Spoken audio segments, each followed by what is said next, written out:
You've had this farm since 1989. You've been on this property, and you know I had the farm before that. Oh, you did, and then you moved it out here. I moved it out here. All right, you know, all the animals are extremely healthy. They're given everything they need to be enriched and have just great lives. Check it out. We haven't been in here in a while. Look at these little guys, and these, believe it or not, are a little bit bigger than hatchlings, aren't they? Yeah. I mean, oh yeah, look at this. Can you believe they start out this small? I'm just rubbing a tortoise, people. Check it out. This is Oliver. He's a full-grown male Aldabra tortoise. He's 38 years old. That's it? He's only 38. He's 38 years old. I'm 10 years older than him. He's still growing.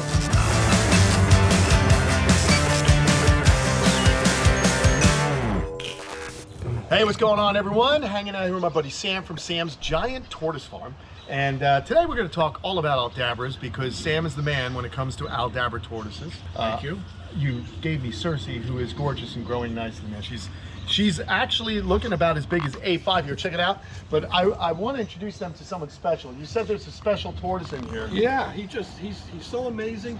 You know, he's like the professor where he's coming up and he's greeting people and he's really interactive. Oh, look at this tortoise. This is B9 and you've got to check him out. B9 is covered in food. Yeah, he's in a... They're messy eaters. But the thing about... Rub there. Okay, I'm going to rub his shell. Let's see. And then he'll stand up. How cool is that? Now, usually, young Aldabra tortoises aren't that trusting or friendly. Yeah. But look at this guy. Watch this. He's gonna let me rub his little neck here. Come on, B9. I kind of like his name, B9. Very cool. B9. Maybe Yeah. keep that You name, could keep the name or give him a new one. But yeah, check this out. This is actually uncanny, guys.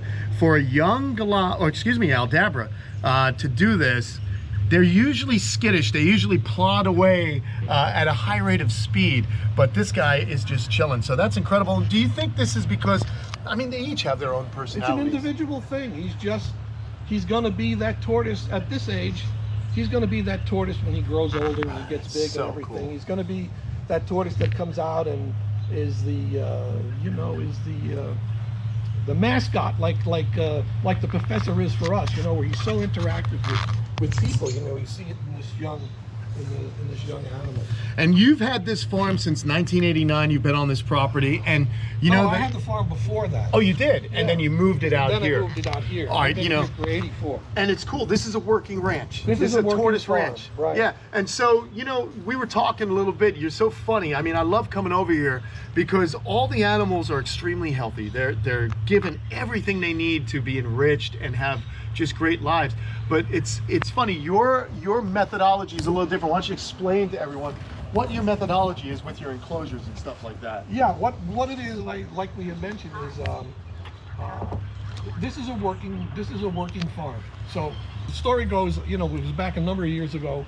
I actually sold my businesses and retired here on the farm, and you know, made it an effort to be everything for me. So my whole family is involved in this farm. My wife, my two daughters still live with me. They're in their 30s, and we work the farm as a family. Yeah.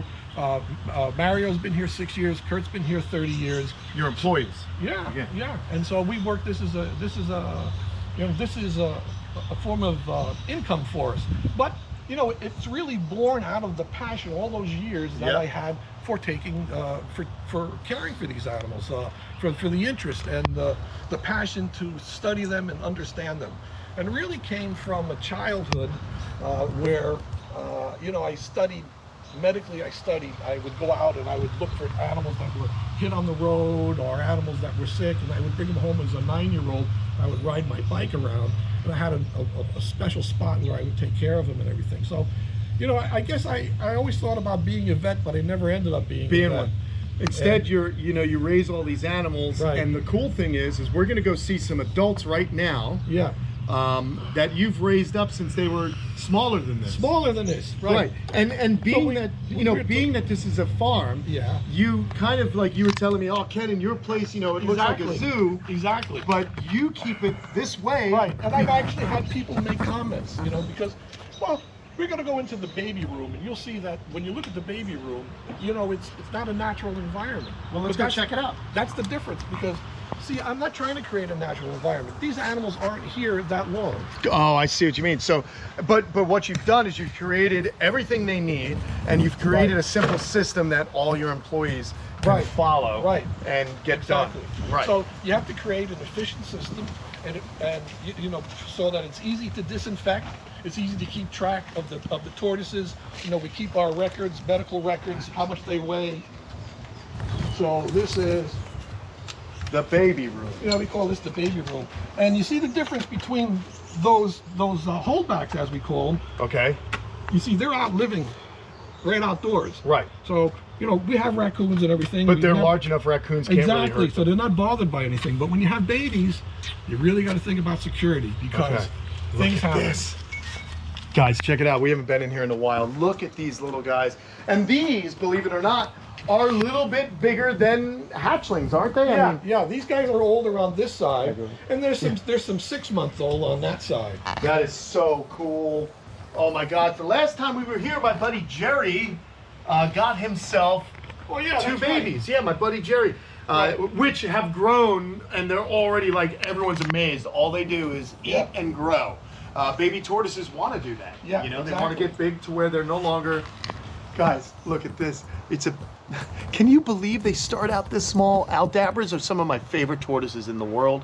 As far as a giant tortoise, I believe them to be as near bulletproof as you can get. Yes, it's a great tortoise. Oh my God. You know, in my mind, it is the most. Yeah. You know, Galap's probably being second, but Aldabras really are tough animals. You don't see them getting sick. You really have to do something wrong for them to get sick. Let's just have a look at this, guys. So he's using this faux kind of turf here, but I like these trays. Very simple.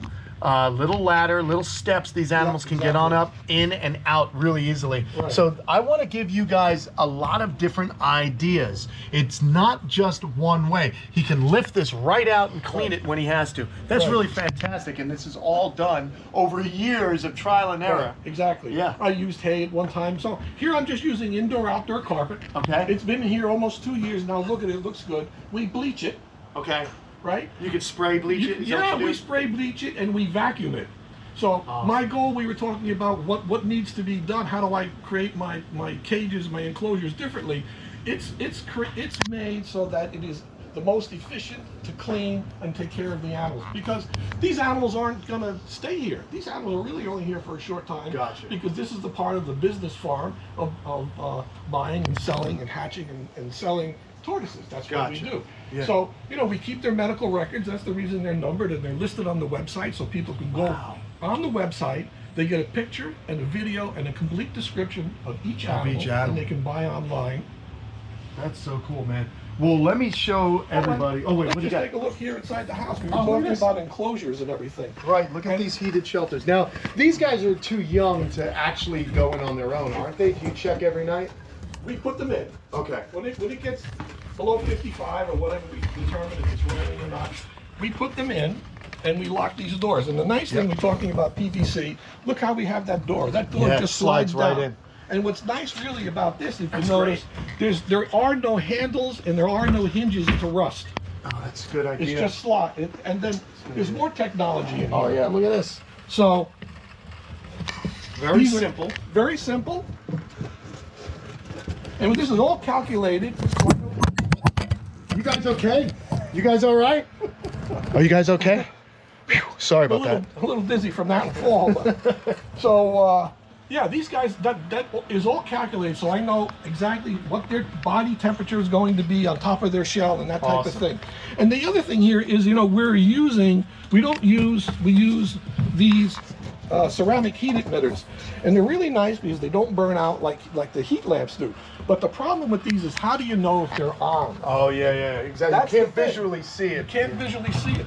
But you see what I built in here is this power light. Oh wow. Yeah, it's a simple circuit right there. It's a simple circuit. It costs about $15. You can wire that in series or parallel. And if this is drawing power, that light is on. So I know by merely walking by that those lamps are on. That's really cool. Yeah.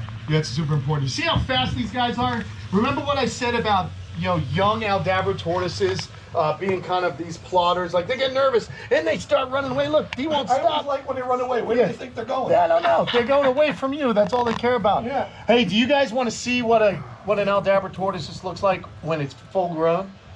I thought you would. Let's go check it out right now. I'm just rubbing a tortoise, people. Check it out. This is Oliver. He's a full-grown male Aldabra tortoise, and just like B9, he loves a good scratch. Look at this. He's doing a little dance. They can feel through their shells. Yes. It's like your fingernails rubbing together. It's dull, but they can feel. And the other thing we mentioned in another video with Sam, that this is a living part of the animal, okay? Mosquitoes can actually get blood from the annuli, the little rings. Oh, he's going to say hello to you guys. Look out. This is a slow, methodical attack. This is what happens when you raise a tortoise to be an adult. They're just incredibly interactive, intelligent, in my opinion. They're very beautiful and kind animals. I love them. They remind me of Yoda. It's just like a wizened creature that you get to spend time with. Yeah. And I love that aspect of them. Now, the Aldabras. These guys are fun to feed. Oh, they're fun. Yeah, go ahead, Eric. No, go ahead. You get Thank you so much, buddy. I love it. I love his face. Of course, these guys are from the Aldabra Atoll.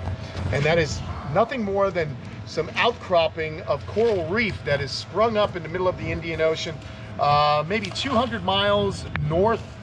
Is it northeast? Northeast of Madagascar. Madagascar. It's much more than 200 miles. It is, okay. I think it's about I was talking about the 1,600 Seychelles. It's only Even a couple hundred miles. They're higher.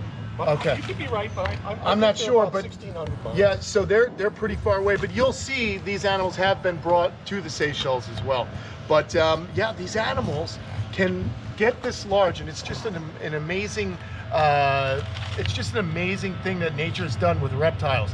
Usually when reptiles are found on islands, they grow larger and mammals get smaller. Yep. Reptiles don't require as much natural resources in the way of food to grow to bigger sizes. And when they just exploit the lack of vegetation. Now here, with these animals, Sam, what we feed these animals in captivity is way more nutrient dense than anything they would have gotten in the wild. So just one thing I want to mention. Sure. Is, I've raised Oliver here from a hatchery. Wow. So no way. He's 38 years old. That's it? He's only 38. He's 38 years old. And I'm 10 years older than him. He's still growing. Now, the other thing is that we do not actually feed these animals produce. So what you're feeding him is a treat. Okay. And we only really do that when we do these videos and stuff like that. These guys will eat different kinds of hay and tortoise chow and graze on the grass. Now, every so often, they'll end up with a lot of food, and so we'll give them carrots or we'll give them sweet potatoes, and then they get their treats every so often when we do a tour and everything. But that's not the primary food we feed them. So they're pretty inexpensive to feed. A lot of people always ask, how much do they eat? Yeah. How much does it cost to feed an animal like this? And believe it or not, this animal is not that, as big as he is, it doesn't cost that much because he'll eat a lot of hay. And you get a bag of tortoise chow, and I think Mario probably knows better than me. How long would it take him to eat a bag of tortoise chow? Would it be 5-6 times? Before a 40-pound bag is done, huh? Yeah. What do you think? He could eat a bag in how many seconds? 3 days? Would it last him 4 days? That sounds about right. Yeah. Yeah, 4 days or so, 5 days or so.